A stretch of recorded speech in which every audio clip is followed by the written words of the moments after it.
wabarakatuh.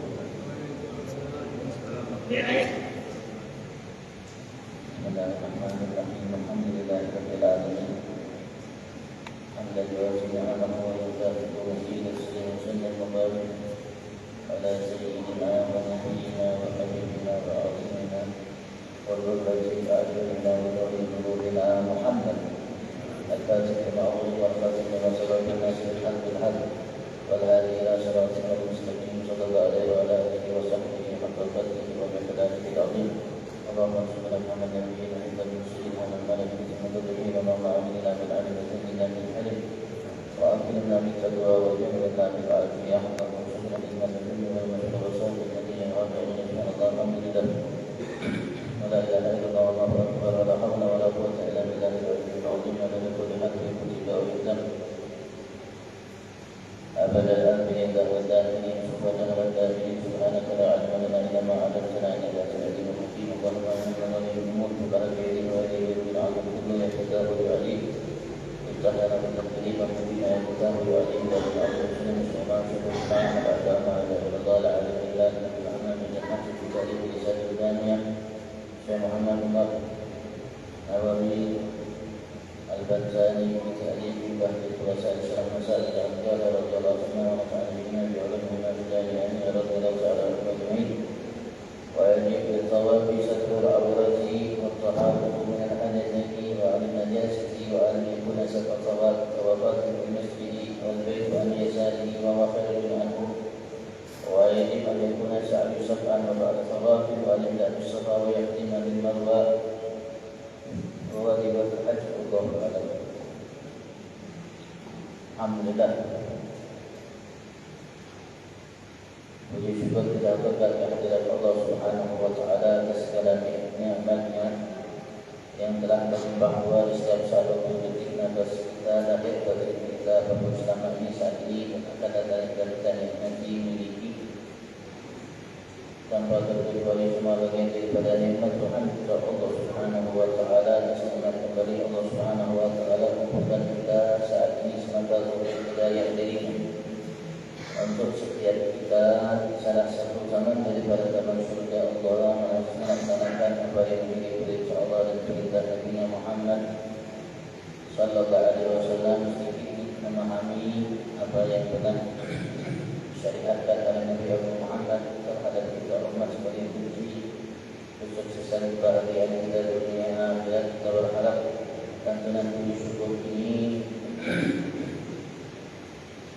dengan sebabnya kita telah melaksanakan perintah Allah sesuai dengan yang diminta oleh Allah Subhanahu wa taala untuk kita mensyukuri segala nikmat yang diberikan oleh Allah Subhanahu wa taala dengan hadapan Allah Subhanahu wa taala sebabnya Dia sempurnakan segala nikmatnya kepada kita dan ibaratkan kita sebagai hamba-hamba pada bersyukuri segala nikmatnya sehingga sempurna kita semata sebagai hamba-Nya. Allahumma amin. Dan senantiasa salawat salam Allah limpah ruahkan kehadiran junjungan Nabi dan Nabi besar Muhammad sallallahu alaihi wasallam yang dijadikan oleh Allah Dia sebagai sumber nikmat bagi setiap kita dan hamba makhluknya, bagi keluarganya, para sahabat, pengikut dan para penciptaan yang kita berharap Allah Subhanahu wa taala mudahkan kuatkan istiqamah langkah kita dalam mengikuti sempurna langkah beliau, dan mudah-mudahan kelak Allah Subhanahu wa taala masukkan kita ke dalam surga bersama beliau. Amin. Allahumma amin. Amin. Allahumma amin.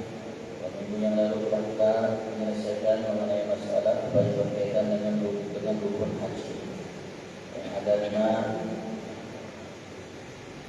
Yang pertama ihram, yaitu niat untuk masuk dalam ibadat haji.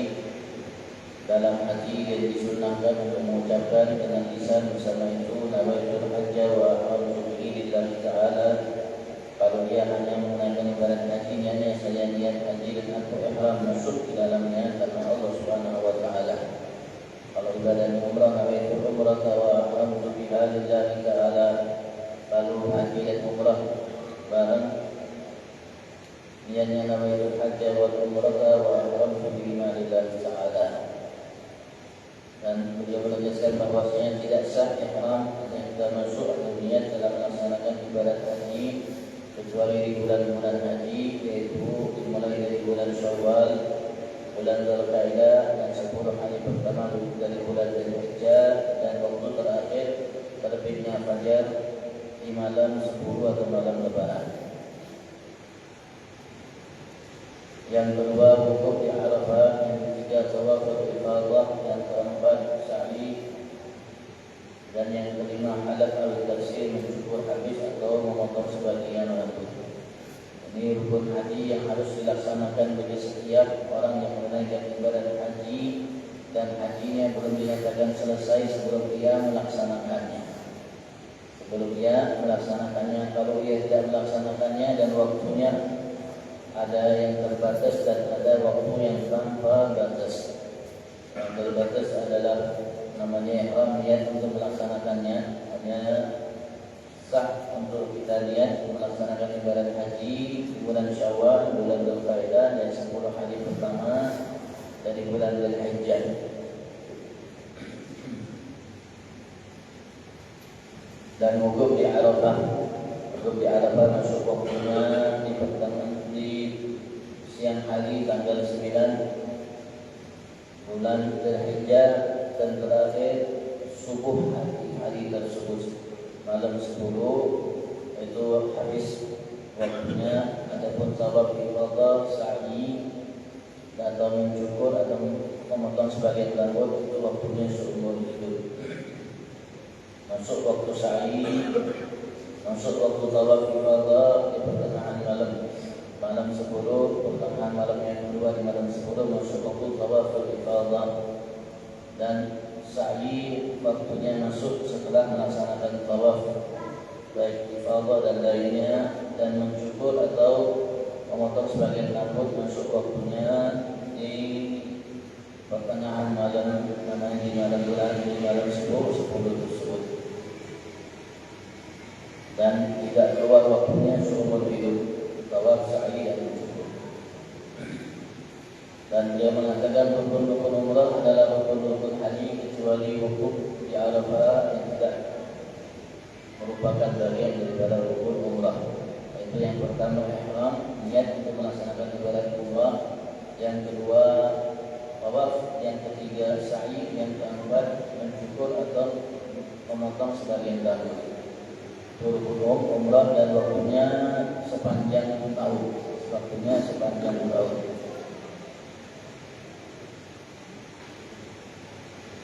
Karena dia menyebutkan wukuf namanya tawaf ifadah dan tawaf dengan berbagai macam namanya jenisnya, maka beliau menyatakan wajib dan tawaf dan wajib bagi seseorang ketika ingin tawaf.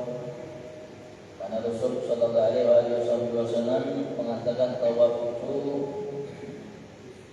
seperti salat, kecuali Allah Subhanahu wa taala halalkan bagi yang tawaf berbicara, maka hendaklah kata Rasul sallallahu alaihi wasallam dia bicara dengan pembicaraan yang baik.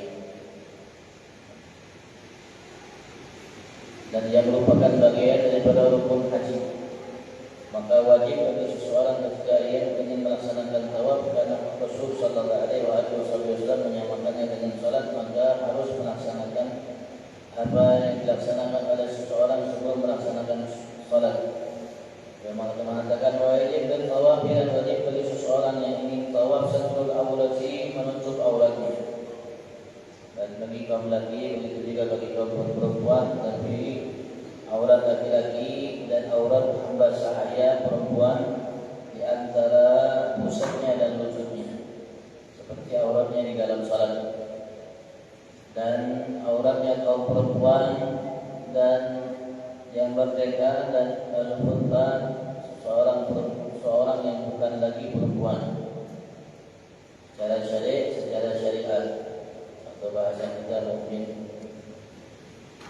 banci atau lainnya. Itu auratnya seluruh tubuhnya termasuk rambutnya, kakinya kecuali muka dan kedua telapak tangannya. Rasulullah SAW mengatakan dalam sabdanya, la yatuf bil baiti uryan, tidak boleh tawaf di Ka'bah ini, rumah ini uryan, seseorang yang tidak berpakaian atau tidak menutupi auratnya. Dia harus menutupi aurat.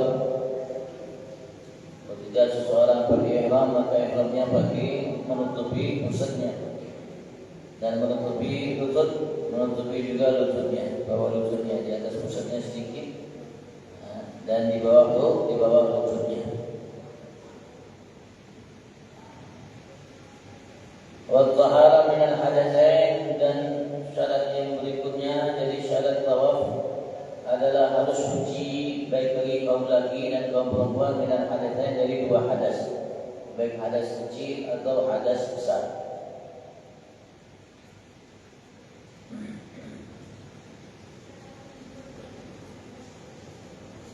Kalau perempuan dalam kondisi berhadas besar, maka dilarang dia untuk melakukan ibadat tawaf dan ibadat yang lainnya diperbolehkan. Boleh untuk dia sa'i, boleh dia untuk syukur, untuk namanya menyelesaikan tahallul awalnya. Jika sudah bersih baru tawaf, kalau haji kalau sudah bersih dia baru tawaf. Kalau sudah bersih dari hadasnya baru dia tawaf.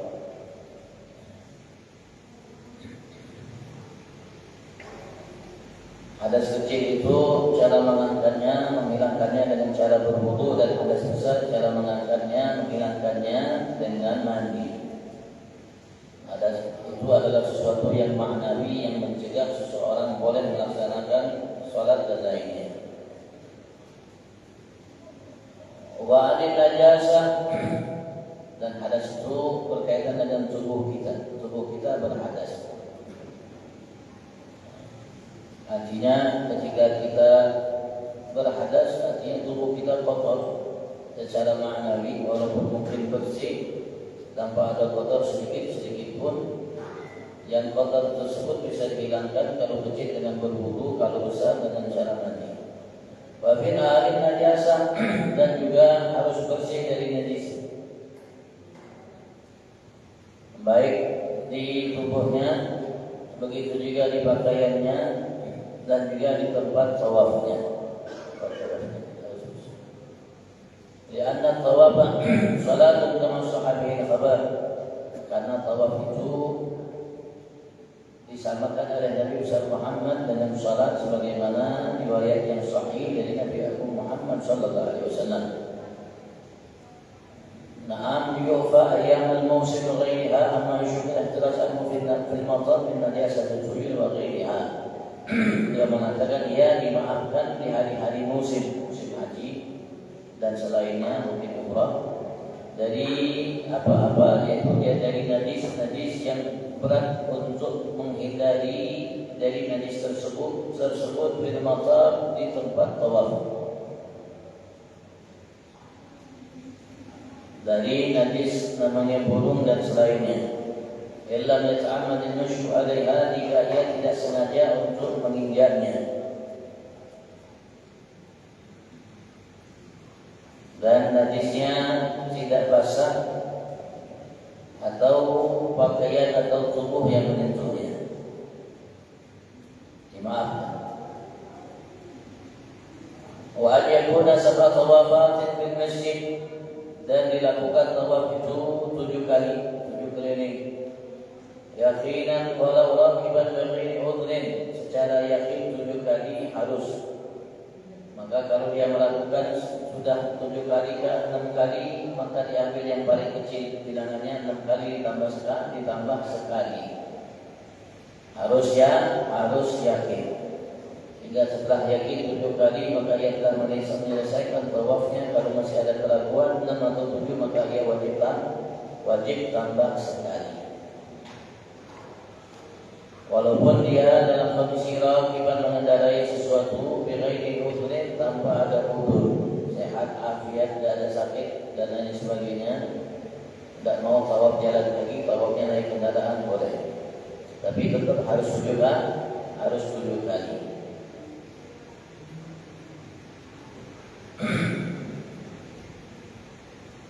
Mengatakan wa falau taraka khatwatan lam yujzihi hatta ya'tiya biha, andaikan ia tinggalkan satu langkah, maka tidak cukup baginya, tidak sah baginya sampai ia melakukan langkah tersebut.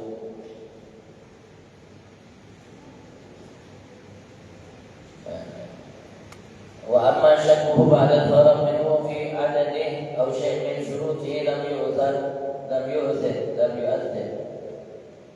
Adapun kalau keraguan itu setelah ia menyelesaikan tawaf, ada keraguan, maka dalam bilangannya 67, maka tidak bermasalah. Tapi selagi ia masih melakukan tawaf dan ada keraguan apakah ia telah menyelesaikan 7 kali atau 6 kali, maka ia wajib menambah 1 kali. Kalau sudah ia menyelesaikannya 7 kali, kemudian ia selesai meninggalkannya, setelah itu dia meragukan apakah 6, 7, maka itu tidak bermasalah. Tak perlu ia tambahlah dan tambah lagi sekali. Fil masjid, yaitu fil masjid, di masjid, harus di dalam masjid air. Wa fil haram aidan, dan juga harus di haram, di batas haram. Andaikan masjid diluaskan sehingga masjid keluar haram, tidak boleh kita tawaf di haram, di luar haram. Dan boleh tawaf itu di dalam masjid walau ala suthih, walaupun di atas sutuhnya masjid. Tingkat masjid yang paling tinggi yang di atasnya ada bangunan yang langit, boleh kita tawaf di atas tersebut. Walaupun bangunan tersebut, masjid itu lebih tinggi dari Ka'bah, walaupun terhalang antara ia dengan Ka'bah, dinding atau lainnya, seperti tiang atau dinding lainnya, tidak jadi masalah.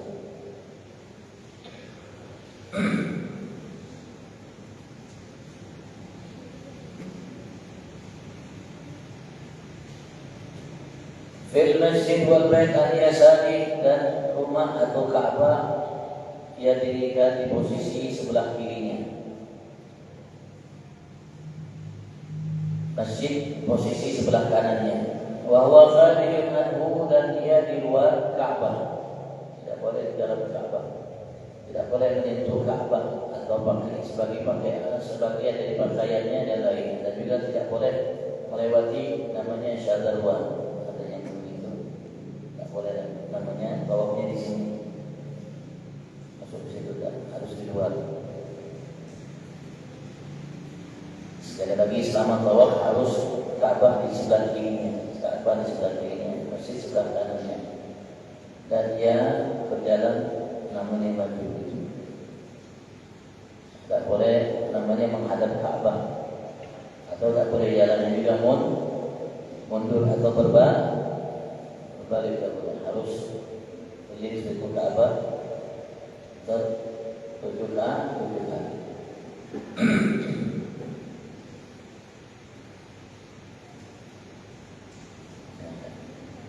Itu kewajiban dalam tawaf. Setiap kali kita ingin tawaf seperti itu, baik tawaf qudum, tawaf ifadah, tawaf rukun, atau tawaf macam-macam jenis tawaf. Wa yajib an yakuna sa'yu sab'an, dan wajib sa'i itu dilakukan 7 kali. Sa'i baina Safa wal Marwah. Yaqinan, walau kanat mutafarriqah, secara yakin walaupun terpisah.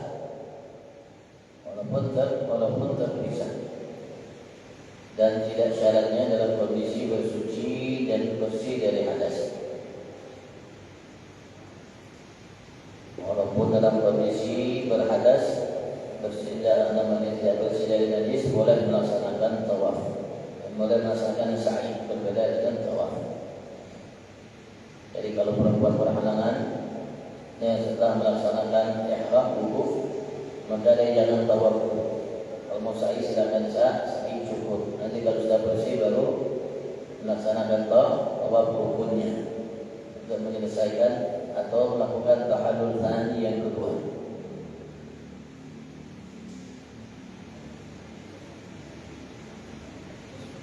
Tawaf seperti sa'i juga, kalau seandainya kita meninggalkannya tidak harus mengulangi dari awal. Dan ketika tawaf batal, di pertengahan tawaf batal, maka tidak harus mengulangi dari pertama. Kalau seandainya batal di namanya yang ketiga, maka tinggal menyelesaikan 3, 4 dan seterusnya. Tidak diulangi dari awal. Begitu juga sa'i. Dalam madhab kita boleh terpisah-pisah. Mungkin ya kita sa'i satu kali dulu, nanti kita tinggalkan, nanti kita lanjutkan yang kedua dan seterusnya boleh. Jadi dalam madhab Malikiyah mereka mengatakan harus sa'i itu tidak boleh terpisah, harus langsung 7 kali. Wa ba'da tawaf, dan dilakukan setelah tawaf. Yang sahih baik tawaf rukun atau tawaf wujud. Wala yajuz ba'da tawaf atau tawaf nafil, dan tidak boleh setelah tawaf sunnah.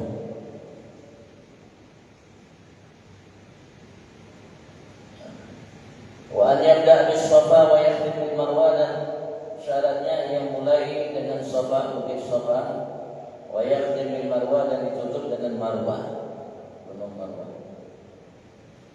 Safa ke Marwah sekali, sekali, 2 kali, 3 kali, setiap kali namanya berjalan ke sana dihitung sekali. Dan bagi kaum laki-laki ada tempat khusus, ada di atasnya hijau itu, disunahkan untuk laki-laki kecil bagi kaum laki-laki.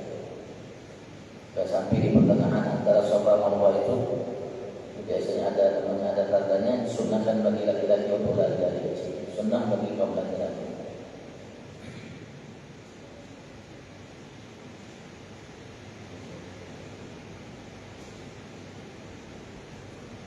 Ya Rasulullah sallallahu alaihi wasallam bada bis Safa wa khatam bil Marwah, karena Rasulullah memulai dari bukit Safa dan menutupnya dengan bukit Marwah. Wajibatul haji, dan kewajiban dalam ibadat haji. Jadi dalam tawaf, itu juga dalam sa'i. Sekali lagi, kalau tawaf harus melaksanakan syarat seperti yang disyaratkan dalam sholat, harus bersih dari hadas, bersih dari najis dan hadas dalam kondisi berwudu. Tidak boleh menyentuh najis, pakaiannya harus bersih, tubuhnya harus bersih, dan tempat tawafnya harus bersih dari najis. Karena ya seperti sholat kata Nabi Muhammad SAW. Berbeda dengan sa'i tidak harus dilaksanakan dalam kondisi bersih dari hadas kecil, besar, dan bersih dari najis. Wajibatul hajj, dan kewajiban yang ada dalam ibadat haji. Pada ihram min al-miqat, yang tadi rukun, namanya rukun. Artinya harus sesuatu yang ada dalam ibadat haji yang wajib untuk kita kerjakan, tidak bisa diganti dengan yang lainnya. Dan ketika kita belum menyelesaikannya, berarti kita masih dalam ibadat haji. Dan ada sebagian besar waktunya itu seumur hidup. Dan harus kita sendiri yang melakukannya, tidak boleh diwakilkan. Kewajiban itu namanya rukun haji. Berbeda dengan kewajiban haji. Ini kewajiban haji wajib harus kita lakukan dalam ibadat haji, tapi kalau seandainya kita meninggalkannya, hajinya sah, tapi kita harus membayar dendanya, dan boleh kita wakilkan sebagiannya. Wal ihram min al-miqat, ihramnya atau niat untuk melaksanakan ibadat haji, begitu juga ibadat umrah, wajibnya dari miqat. Miqat al-makani, tempat. Ini tempat yang sudah ditetapkan oleh Nabi Muhammad sallallahu alaihi wasallam bagi seseorang ketika ingin menunaikan ibadat haji atau umrah. Tempatnya sudah disyaratkan oleh Nabi Muhammad sallallahu alaihi wasallam. Kalau kita di alam lam, ketika berada di alam lam, maka di situ kita baru niat haji. Itu baru kita niat haji, begitu juga umrah atau di miqat yang lainnya kalau umrah. Dan tidak boleh kita kalau ingin melaksanakan ibadah haji atau umrah sampai ke miqat kita melampauinya tanpa niat namanya untuk melaksanakan ibadah haji atau umrah.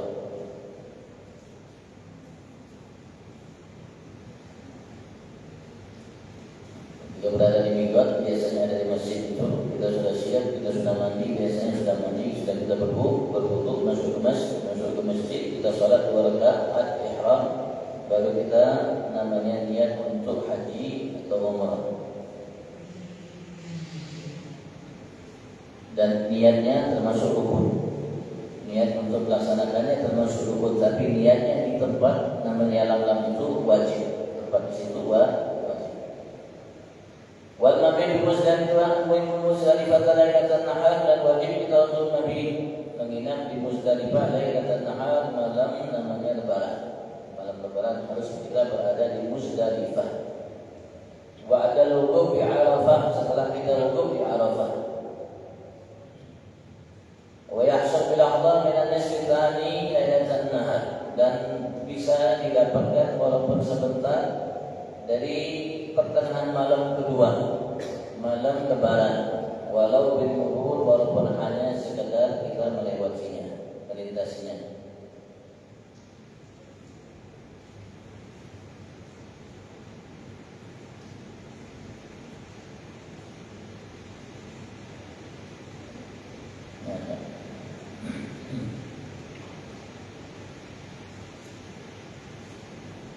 Sunnah kita di Arafah itu siang sampai malam. Nanti salat maghrib isya'nya di Muzdalifah. Salatnya maghrib isya'nya di Muzdalifah. Di Muzdalifah itu kan kita nanti akan mengambil batu lontar, batu untuk melontar batu untuk melangkah jumrah. Dan mabit di Muzdalifah di malam tersebut didapatkan walaupun sebentar dari nisbatani, dari malam yang kedua, walaupun hanya sekedar kita melintasinya, tapi disunahkan kita untuk salat maghrib isya di situ, dan di situ nanti kita mengambil batu untuk melontar Jumratul Aqabah yang masuknya malam itu juga, dan tanggal 11, 12, 13 jumrah yang juga diambil batunya dari Muzdalifah. Wal mabit layali tasyrik di Mina, dan menginap layali tasyrik, malam-malam tasyrik, yaitu tanggal 11, 12, 13 di Mina.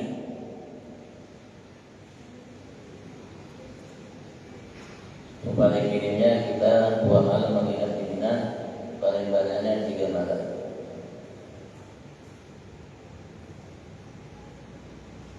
Ini di malam hari kita berada di namanya kebanyakan malamnya sampai pertengahan malam sebelum subuh. Boleh atau kita nginep memang di Mina.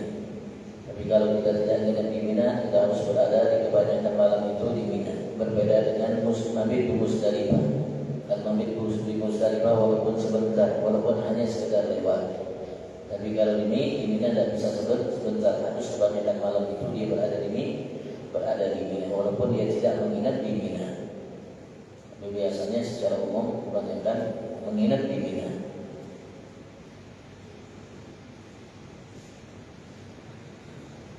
Kalau dia tidak nafar awal, maka 2 malam. Hari keduanya, tanggal 12-nya, sebelum masuk maghrib, dia tinggalkan Mina. Tapi kalau sudah hari kedua sudah masuk maghrib, maka dia harus berada di Mina.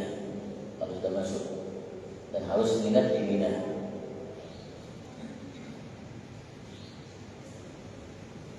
Dan tidak cukup di luar Mina, harus di Mina.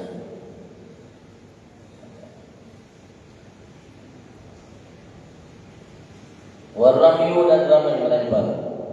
Al-jumrah al-aqabah bi 7 hasayat. Walil jimali talas wa yawm min ayyam at-tashrik. Kullu jumratin bi 7 hasayat. Jumrah aqabah dengan namanya 3 lemparan, 7 lemparan di batu. Dan maksudnya waktu melempar jumrah Aqabah yang satu itu bagi orang yang wukuf di Arafah dengan masuk pertengahan malam 10 malam Lebaran, dan tersisa waktunya waktu fadilah sampai Syawal, sampai besok harinya, sampai zuhur, masuk waktu zuhur, dan waktu bolehnya sampai akhir an-nahar, sampai hari 10 itu, dan waktu bolehnya sampai hari Tasyrik. Ini boleh tanggal 11-nya atau 12-nya, 13-nya boleh. Termasuk waktunya malam Lebaran, malam pertengahan malam Lebaran. Jumrahnya namanya jumrah Aqabah, dan juga syaratnya harus melempar. Syaratnya harus melempar, tidak boleh ditaruh, harus melempar. Seharusnya harus melempar. Walaupun dari dekat, tak boleh ditaruh, harus dilempar. Wa in fadlam min kulli yawmin ayami tasyrik bi zawali syams min dhalikal yawm. Kalau hari-hari tasyrik tanggal 11, 12, 13 masuk waktu melempar itu dengan masuknya waktu zuhur di hari itu. Tanggal 11 misalnya siang hari waktu zuhur masuk waktu melempar. Dan disunahkan untuk kita melakukannya akibahu setelah zuhur. Wa qabla salatil zuhur, setelah masuk waktu zuhur dan sebelum salat zuhur. Selagi masih sempat kalau kita ingin salat zuhur, maka baiknya sebelum melaksanakan salat zuhur. Dan masuk dan keluar waktu ikhtiyar, waktu yang dibolehkan, waktu pilihan dengan tenggelamnya matahari dari setiap hari, dan waktunya masih sampai akhir ayam tasyrik, sampai tanggal 13. Malam pertama tidak mau, hari pertama tidak mau, hari kedua tidak mau melempar, tinggal hari terakhir boleh. Lempar dulu untuk hari yang pertama 7, nanti kembali lagi lempar lagi untuk hari yang kedua 7. Nanti lempar lagi untuk hari yang ketiga 7.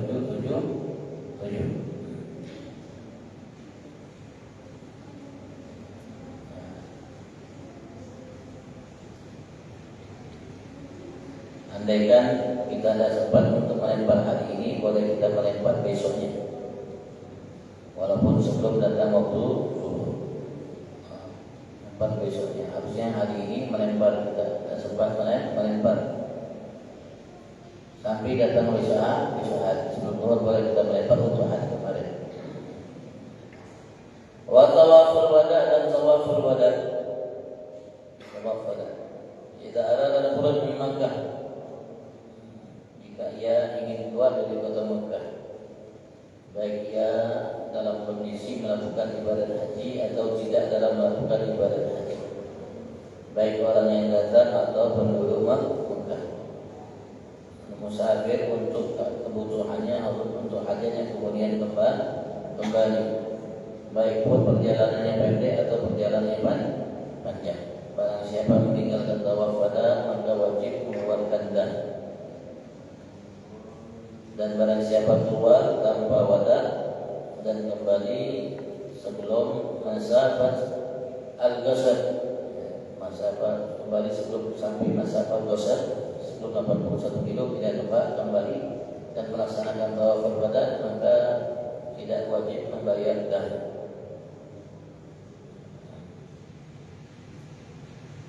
Walil haid dan nafas bila wada, dan bagi orang yang haid boleh dia nafas keluar dari kota Mekah walaupun tanpa tawaf wada.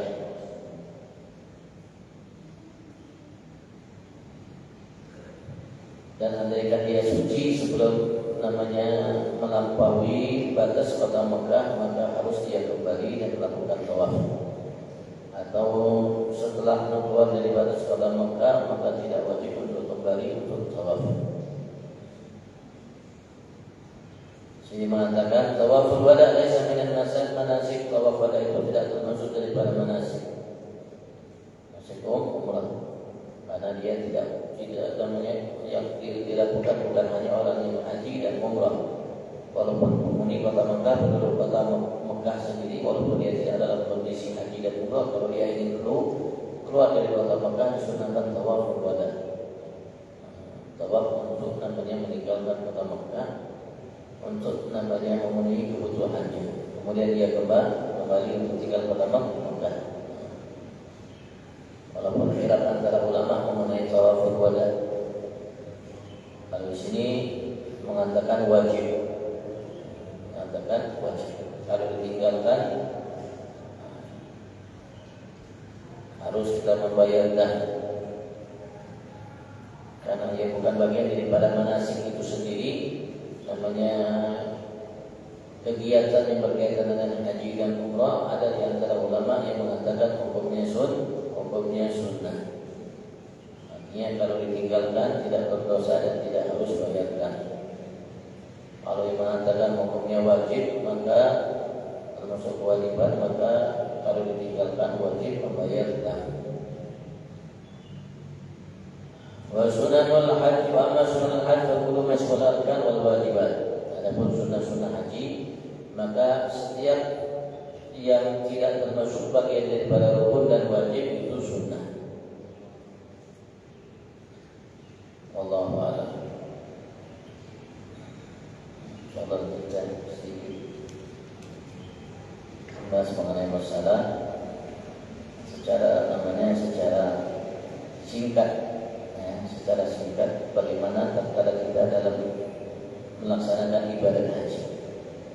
Apa yang harusnya kita pertama lakukan, kemudian apa kita lakukan, dan kita gabungkan antara rukunnya dengan wajib. Bukan antara rukun dengan wajib, karena ibadah haji kan cuma mulai tanggal 9, 10, 11, 12, paling lama 3 sampai tanggal 13-nya. Sampai tanggal 13-nya. Kalau memang ia sudah sempurnakan rukunnya, berarti sudah sempurna haji. Setelah itu dia mau pulang atau lain sebagainya dan masalah tersebut sudah sempurna. Sekali lagi, kalau rukun yang dia tinggalkan tidak wajib dia membayarkan karena meninggalkannya, dan dia masih dihitung sebagai seseorang yang menunaikan ibadah haji sebelum dia melakukannya bagi yang waktunya seumur hidup. Dan andaikan ia ketinggalan wukuf di Arafah, maka ia menyelesaikan yang sisanya dan hajinya dianggap tidak sempurna, maka wajib ia mengqadha hajinya di tahun depan berikutnya, karena ia belum haji.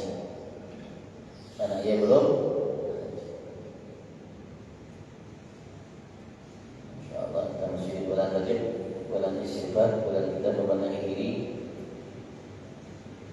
perbaiki hubungan kita dengan Allah Subhanahu wa taala. Lebih baik, terutama hubungan dengan Allah Subhanahu wa taala yang kita selalu dipanggil oleh Allah untuknya, yaitu salat. Hayya 'alas shalah.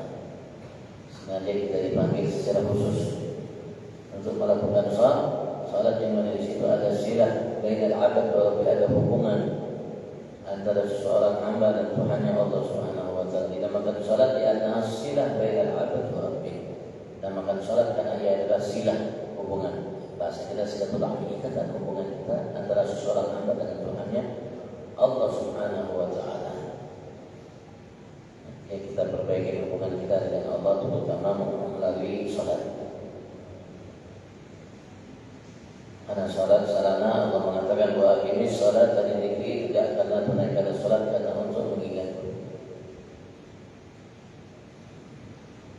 Dan Allah mengatakan wala dzikrullahi akbar, berzikir kepada Allah akbar, termasuk yang terbesar yang dilakukan oleh seseorang hamba dalam beramal, beribadah, bermuamalah antara ia dengan Tuhan yang Allah Subhanahu wa taala. Kita harus berupaya untuk memperbaiki salat kita. Dan setiap kali kita ingin melaksanakan sholat, berdiri setelah panggilan qomat, sebelum kita takbir, kita berdoa sama Allah, minta kepada Allah Subhanahu wa Ta'ala agar sholat kita lebih baik, sholat kita baik sempurna. Baru kita takbiratul ihram untuk melaksanakan sholat. Dan ketika kita tadi dalam sholat, kita berupaya untuk menjaga sholat kita dengan baik. Karena sholat bukan hanya sekedar kewajiban. Artinya habis sholat selesai, lebih dari itu. Karena Allah Subhanahu wa Ta'ala sudah siapkan bagi kita dengan sebab wasilah sholat segala kebaikan untuk kita. Dan segala kebaikan yang Allah siapkan bagi kita di dalam sholat itu tidak akan kita dapatkan kecuali kita melakukannya dengan baik. Karena Allah tidak akan menerima dari sholat kita, terutama yang tidak baik. Kalau tidak baik, tidak diterima oleh Allah Subhanahu wa Ta'ala. Kalau tidak sempurna, tidak diterima oleh Allah Subhanahu wa Ta'ala. Kalau sholatnya sudah tidak sempurna, maka yang lainnya pun tidak akan sempurna, sehingga yang lainnya pun akan ditolak oleh Allah Subhanahu wa Ta'ala. Maka kita harus berupaya. Selagi seseorang itu berupaya, insya Allah dia tidak salah. Tapi kalau dia tidak mau berupaya, maka dia keliru besar, salah besar.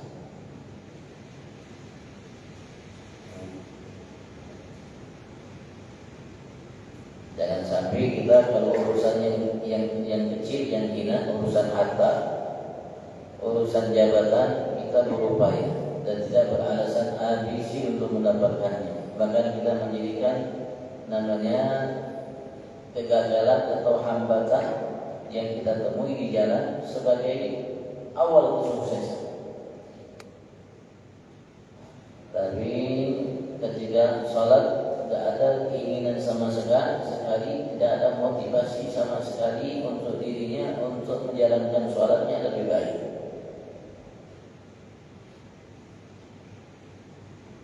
Padahal di dalam sholat itu Allah siapkan bagi kita yang tidak bisa kita dapatkan dengan harta jabatan kita. Andaikan kita punya bumi seisinya, tidak bisa mendapatkan apa yang disiapkan oleh Allah dalam kebaikan sholat yang kita lakukan kalau kita lakukan dengan baik. Begitu juga kalau kita seseorang memiliki kedudukan setinggi langit, tidak akan bisa dengan kedudukannya menggapai apa yang disiapkan oleh Allah dalam sholat seseorang hamba yang baik. Jangan sampai untuk mencari kedudukan kita menganggap kegagalan saat ini merupakan awal kesuksesan, sehingga dia berupaya untuk berikutnya menggapai kedudukan tersebut. Kalau gagal kembali, dia berupaya untuk mendapatkannya kembali dengan semangat, dengan motivasi yang kuat. Jangan sampai hal itu dia lakukan, tapi untuk sholat sama sekali tidak ada keinginan seperti itu.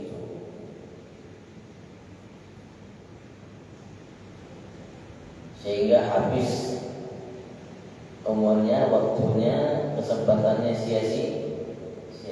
Padahal kesempatan kita hanya sekali. Kesempatan itu tidak datang untuk kedua kali. Kalau sudah kita meninggal, tidak ada kesempatan lagi untuk memperbaiki, membenahi.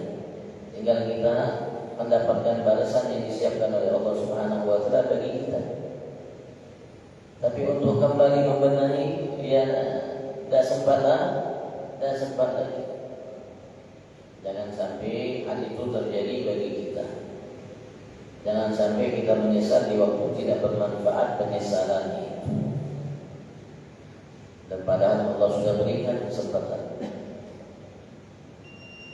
Sampai Allah Subhanahu wa Ta'ala dalam kitab suci Al-Quran, Allah menyatakan bagi orang-orang yang merasa namanya menyesal, ingin membenahi, memperbaiki dirinya, perbuatannya, amalnya, sampai dia mengatakan qala rabbi'uni la'alli a'malu shalihan fima taraktu. Ya Allah, kembalikan aku di dunia, ketika bumi dalam kehidupan aku yang lalu, barangkali aku bisa meninggalkan amal-amal saleh.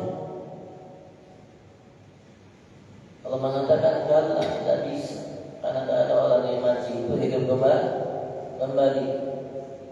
Tidak ada Nabi Rasul yang mati hidup kembali. Tidak ada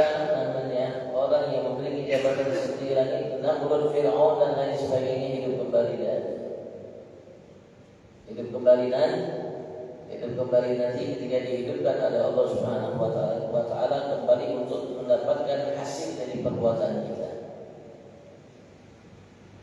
Tapi hidup kembali ke muka bumi ini untuk membenahi kesalahan kekurangan kita, kesempatan kita sekarang untuk kita memperbaiki semuanya. Sekarang alhamdulillah selagi nyawa kita masih sebelum melampaui tenggorokan kita, itu kesempatan Allah berikan bagi kita. Tinggal kita aja mampu memberikan motivasi untuk diri kita. Kalau kita dapatkan, kita memberikan motivasi untuk diri kita agar kita lebih baik, berarti Allah inginkan kebaikan. Tapi kalau kita sendiri tidak memiliki motivasi, keinginan untuk membenahi diri kita terhadap diri kita sendiri, berarti Allah tidak inginkan kebaikan bagi kita. Kalau dalam diri kita tidak menegur diri kita sendiri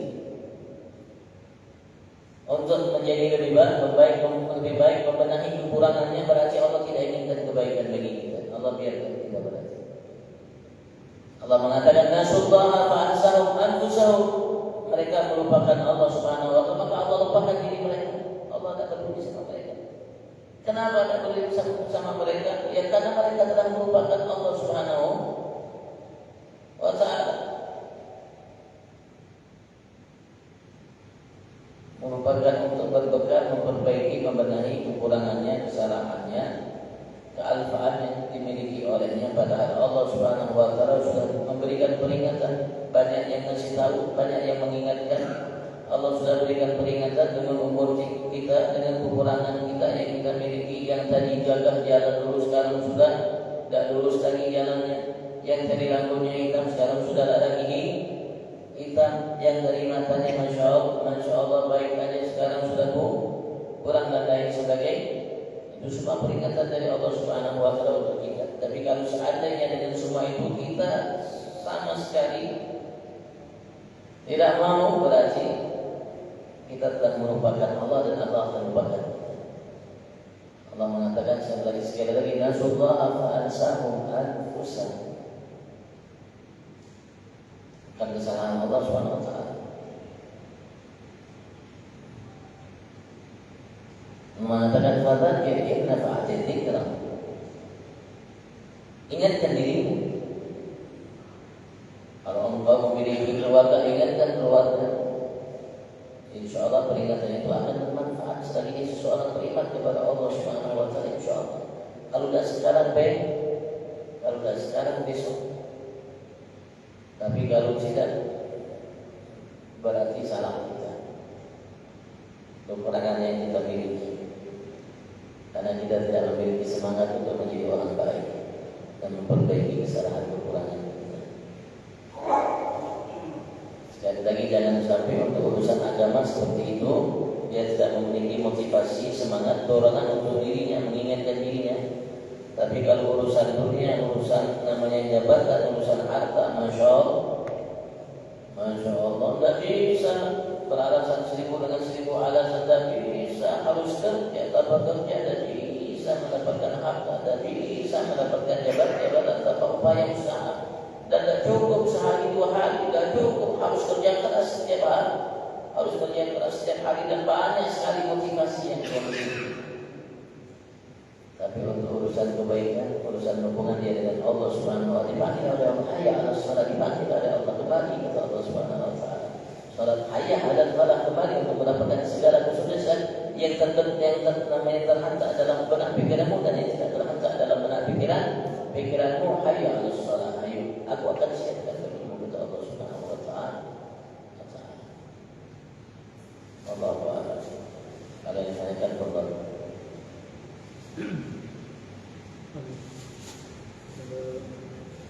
Dalam kita berselawat itu ada yang pakai benar, ada yang tak benar. Dalam berselawat yang boleh kita pakai sayyidina, dan itu lebih baik karena lebih menghargai, menghormati Nabi Abu Muhammad. Karena Allah Subhanahu wa taala memerintahkan kita untuk mengagungkan hamba-hamba yang Allah hormati. Dalam surat Al-Hajj Allah mengatakan wa man yu'azzim hurumatillahi fa huwa khairul lahu inda rabbih. Siapapun yang mengagungkan hurumatillah, ulama mengatakan hurumatillah itu adalah hamba-hamba yang Allah muliakan. Dan yang paling mulia dari hamba yang Allah ciptakan para Nabi Yusuf, dan paling mulia dari Nabi Yusuf dan Nabi Muhammad. Allah mengatakan siapapun yang menghormati, mengagungkan bukan menghormati.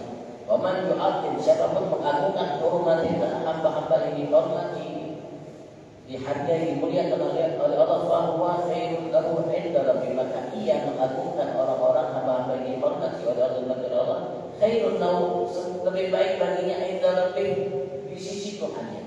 Menurut aku Tuhanmu Allah Subhanahu wa taala, ketika engkau mengagungkan hamba-hamba yang memuliakan, itu adalah kebaikan yang telah kau lakukan untuk dirimu sendiri. Dan Rasulullah juga mengatakan dalam hadis yang sahih yang banyak, ana sayyid waladi Adam, saya adalah pemimpin anak Adam. Kalau sudah pemimpin anak Adam, karena Nabi namanya manusia makhluk terbaik, berarti dia pemimpin malaikat dan semua makhluk yang diciptakan oleh Allah Subhanahu wa taala. Ana sayyid waladi Adam yaumil qiyamah wala fakhr. Aku adalah pemimpin anak Adam semuanya kelak di hari kiamat, tak sombong.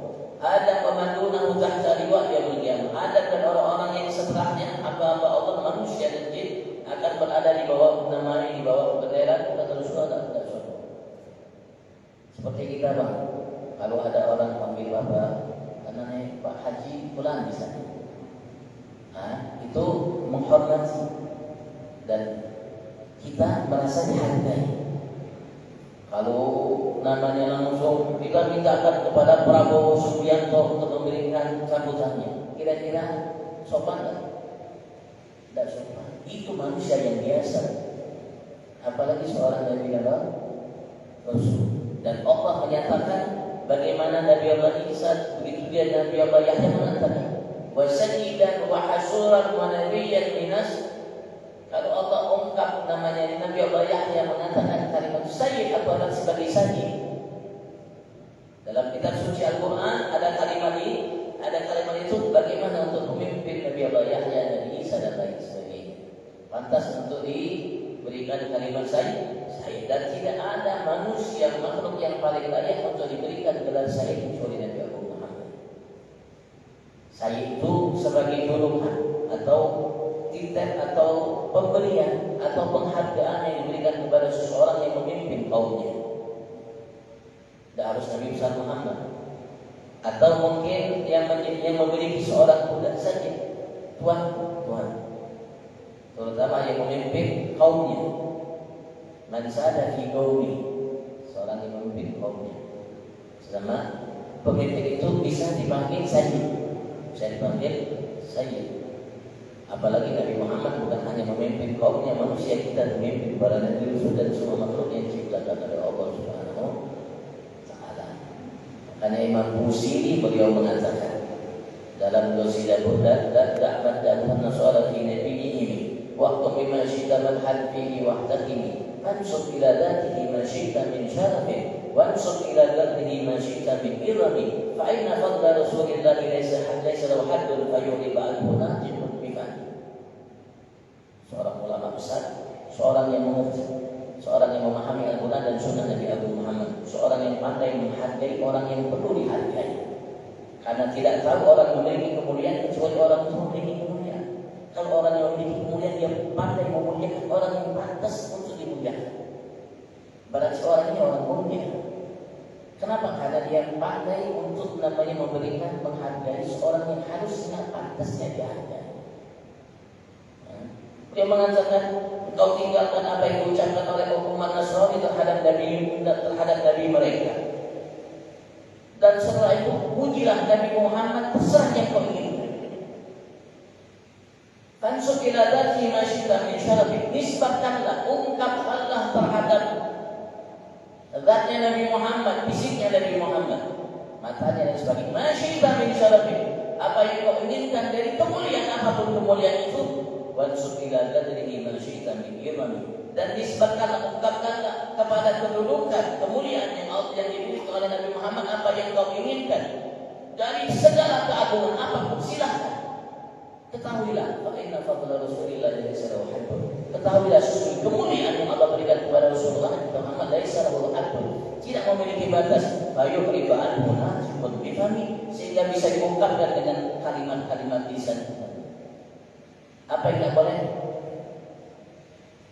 Yang beliau katakan, da'man Nasrani, tinggalkan apa yang diucapkan oleh kaum Nasrani terhadap Nabi mereka, jangan mengatakan Muhammad anaknya Allah. Orang Nasrani mengatakan Isa anaknya Allah, Isa Tuhan anak. Jangan mengatakan Muhammad anaknya Allah Tuhan anak. Setelah itu saya silakan.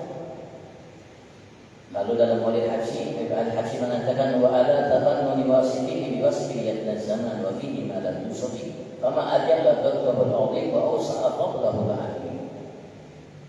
Andaikan seseorang dengan berbagai macam arah segi-sisi tafannun, fan artinya lihat, ahli pakar dalam memuji sifat-sifat kemuliaan yang Allah berikan kepada Nabi Muhammad. Ini manusia masa ini habis kiamat belum masih ada kemuliaan yang Allah berikan kepada Nabi Muhammad yang belum dia ungkapkan melalui lisannya. Repot. Kalau kita mau tahu, tadi dibacakan surat Al-Quran, itu Allah Subhanahu Wa Taala menguji Nabi Muhammad. Memuji Nabi Muhammad, kemuliaan yang Allah berikan kepada Nabi Muhammad dan Allah didik Nabi Muhammad. Dan itu juga didikan dari Allah buat kita sebagai umat Nabi besar Muhammad. Bagi yang mengerti, bagi yang tidak mengerti, tidak boleh bagi sakit hati, la ilaha illallah. Kalau begitu siapa yang layak untuk bagi sakit? Anda ketika diminta untuk sebagai orang yang terhormat, kalau orang memanggil nama Anda secara langsung, tidak memanggil gelar Anda, kira-kira Anda tersinggung? Andaikan seorang profesor, doktor, misalnya namanya Wawan, misalnya nama Wawan, kita mintakan kepada Wawan untuk memberikan namanya motivasi, kira-kira tersinggung? Kita harus hargai seseorang yang memiliki kedudukan. Kita mintakan kepada tamu mulia kita yang kita banggakan hari ini, dan kita merasa bangga atas kehadiran beliau, Profesor Dr. Wawan dan S.A.S. Kalau kita sebutkan semua nama kita, status saja yang dimiliki, dan kita serahkan waktu sepenuhnya kepada beliau. Masya Allah, semangat beliau memberikan tausiah yang mungkin beliau mau abaikan, beliau sebutkan. Kenapa? Karena merasa dihargai dia Allah. Dan itulah yang diajarkan oleh Nabi Muhammad untuk kita. Rasulullah tidak pernah menghina seorang, tapi Rasulullah mendidik kita untuk muliakan seorang yang dianggap mulia oleh kaumnya, walaupun orang itu tidak baik. Andaikan orang itu bejat, Rasulullah tidak pernah membuang mukanya. Rasulullah hargai seperti kelompoknya, kaumnya menghargai, bahkan lebih. Bahkan sampai Rasul mengatakan nasilin nas manajilum, engkau tempatkan orang-orang itu sesuai dengan tempatnya. Oh, dia orang bejat, hubungan dia dengan Allah Subhanahu Wa Taala, dia dengan Tuhan Allah Subhanahu Wa Taala.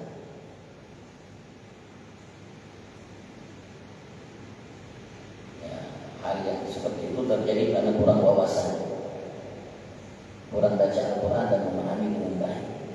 Tadi saya sebutkan kan tentang Yahya, Nabi yang mengatakan wa sayyidan wa nabiyyan wa hasuran minas salihin. Dan Yahya bilang seperti itu. Allah yang mengatakan, bukan manusia, bukan simpulan, bukan Allah yang mengatakan dalam Al-Quran. Jadi artinya kurang paham Al-Quran dan kurang wawasan, dan kurang mengerti hadis Nabi Muhammad yang Rasulullah mengatakan ana sayyid walad Adam. Rasulullah saya mengatakan sayyid walad Adam. Cuma Rasulullah mengatakan ada riwayat mengatakan tusadibuni.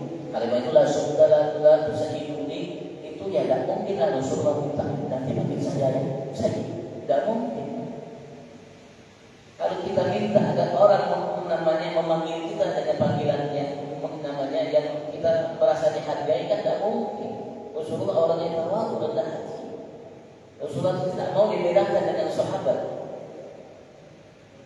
Beliau dulu yang kayak dulunya sahabat, maka ketika beliau duduk duduknya sama layak seseorang hamba. Tapi untuk kita dia harus. Allah aja angkat kedudukan Nabi besar Muhammad. Malaikat Jibril tidak mampu. Sampai malaikat Jibril mengatakan ketika Mi'raj, ya Muhammad, kalau engkau maju lanjut maka engkau akan menembus di tempat yang sudah disiapkan oleh Tuhanmu. In taqaddamta ihtaraqta wa in taqaddamtu ihtaraqtu. Tapi aku Jibril, kalau aku melaju aku akan terbakar wahai Muhammad dengan cahaya yang paling tajam. Nabi malaikat Jibril yang diciptakan oleh Allah dari cahaya, beliau mengatakan dengan kalimat yang jelas, wa in taqaddamtu ihtaraqtu. Jika aku maju aku akan terbakar. Melewati aras kursinya Allah Subhanahu wa taala. Bukan hanya Sidratul Muntaha. Ala fawqas samawati wal arsy wal kursi Allah. Di atas Sidratul Muntaha aras kursinya Allah. Aras itu adalah makhluk ciptaan Allah yang paling terbesar. Semua ciptaan yang lainnya di bawah arasnya Allah Subhanahu wa taala. Termasuk kursi di bawah arasnya Allah Subhanahu wa taala.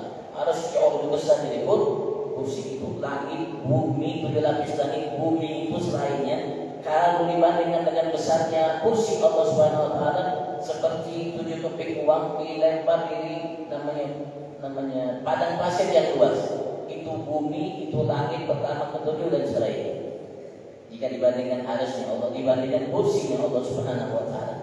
Jika kursi dibandingkan arasnya Allah, seperti uang keping, 7 keping uang, kayak uang 100 kita mungkinnya. 7 keping uang keluar itu dilempar di padang pasir yang luas. Itu 7 keping itu adalah arasnya, namanya kursinya Allah besarnya. Padang pasir itu adalah arasnya Allah Subhanahu. Suruh naik ke atas aras kursinya Allah Subhanahu wa taala. Dan juga kita harus menyatukan antara ayat dengan ayat, hadis dengan hadis. Satukan sehingga kita menghasilkan jawaban yang tepat. Jangan kita ambil sebagian ayat, meninggalkan sebagian ayat, maka tidak akan tepat. Keputusannya itu, kesimpulannya tidak akan tepat. Maka kita harus bijak. Jadi ayat diambil A, ayat hadis diambil hadis, karena hadis ini penjelasan ayat. Hadis itu penjelasan ayat. Yang tidak diperincikan melalui ayat, dirincikan melalui hadis. Dan kita akan memahami ayat dengan hadis. Makanya Rasulullah memerintahkan kita untuk berpegang teguh dengan 2 pusaka, bukan 1 pusaka. Rasulullah barang siapa berpegang teguh dengan keduanya tidak akan sesat setelah Al-Quran wa sunnati, Quran dan sunnah hadis. Dan Muhammad SAW tidak boleh dipisah. Kalau dipisah kita tersesat. Mau ambil Quran aja sesat, mau ambil hadis saja sesat. Hadis dua dulu. Allah dan Allah mantapkan kita dalam Islam iman. Allah mudahkan kita untuk melaksanakan apa yang diperintahkan Tuhan kita Allah Subhanahu wa taala, mengagungkan apa yang harus kita agungkan, memuliakan siapa dan apa yang harus kita muliakan, dan berbahagia dengan kita hamba yang dimuliakan olehnya di akhir wa ila pada sendiri. Sayyidina Muhammad sallallahu alaihi wasallam Al-Fatihah.